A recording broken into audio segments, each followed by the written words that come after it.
বন্ধুরা, কে কোথায় থেকে দেখতেছেন আমার এই রেসিপিটা, সবাইকে স্বাগত জানাচ্ছি। আসসালামু আলাইকুম।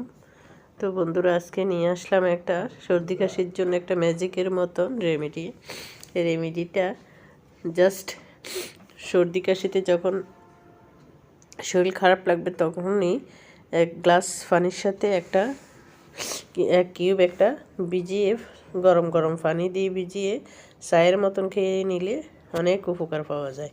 আমি নিজে উপকার পাচ্ছি, সেজন্য আপনাদের সাথে শেয়ার করলাম। দেখি যদি কারো উপকার আসে তাহলে ভালো লাগবে। তো ভিউয়ার্স, আসসালামু আলাইকুম। এখন আমি রেমেডিটা শুরু করতেছি। এখানে আদা, কাশি হলুদ, আমলকি আর লেবু নিয়ে নিয়েছি দুইটা। এগুলিকে ভালো করে ধুয়ে পরিষ্কার করে ছোট ছোট স্লাইস করে নিয়ে নেব। একদম ভালো করে ধুয়ে নেব আগে, তারপর ছোট ছোট স্লাইস করে নিয়ে নিলাম। এই যে স্লাইস করে নেওয়া শেষ। এখন এগুলিকে আমি একটা ব্লেন্ডার জারে ঢেলে দিচ্ছি। আর কেটে রাখা লেবুগুলি এখানে চিপে রসগুলি দিয়ে দিচ্ছি। সবগুলি দিয়ে দিব। এই যে তারপরে দিয়ে দিচ্ছি 1 চা চামচ পরিমাণ গোলমরিচ,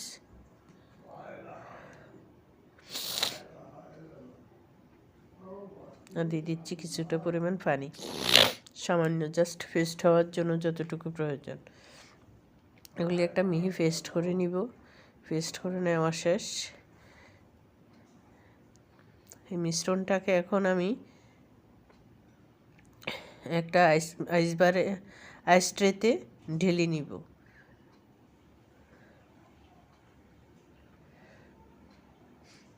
ঢেলে নিয়ে এগুলি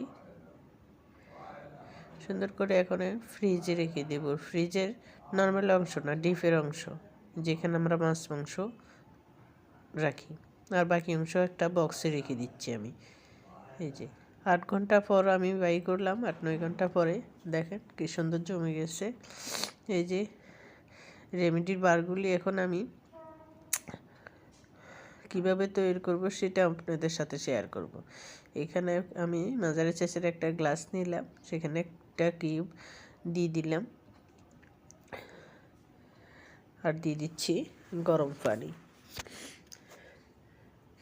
একটা চামচের সাহায্যে ভালো করে মিক্স করে, ভালো করে মেশানো হয়ে গেলে এটা গরম গরম চায়ের মতন খেয়ে নিতে হবে। তো উপকার পাওয়া যাবে। তো ভিউয়ার্স, সবাই দেখবেন, তৈরি করে খেয়ে দেখবেন, ভালো লাগবে। আশা করি উপকার পাবেন ইনশাল্লাহ। আল্লাহ হাফেজ।